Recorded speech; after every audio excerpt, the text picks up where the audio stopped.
মজুমদার, যিনি কেন্দ্রের প্রতিমন্ত্রী এবং একজন সাংসদ, তিনি জানেন না যে একটা নিয়ম থাকে, একটা প্রোটোকল থাকে একজন রাজ্যের মুখ্যমন্ত্রী সম্পর্কে বলার। গতকাল উনি মন্তব্য করেছেন যে নেতাজি নাকি যদি জীবিত থাকতেন উনি নাকি মুখ্যমন্ত্রীকে আঘাত করতেন। আমি শব্দটা উচ্চারণ করতে পারছি না, কারণ কোথাও গিয়ে একটা আমার পড়াশোনা বা আমার রুচিতে বাদে।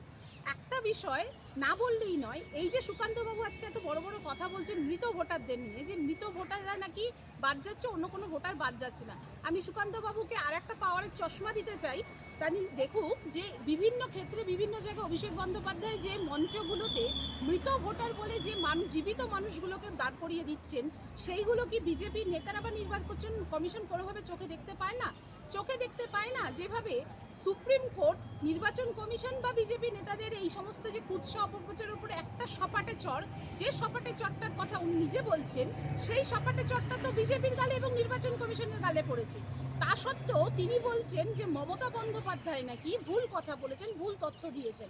আর সবথেকে যেটা লজ্জার বিষয়, যেটা হচ্ছে নেতাজি, যে বাংলার মনীষীদের বিজেপি সম্মান দিতে জানে না, শ্রদ্ধা করতে জানে না, সেই নেতাজি তার রেফারেন্স টেনে এনে একটা নোংরা একজন মহিলা মুখ্যমন্ত্রী সম্পর্কে এরকম কুরুচিকর কথা বলার আগে ওই চটটা আমার মনে হয় সুকান্ত মজুমদারের গালে একজন সাধারণ মহিলার মারা উচিত।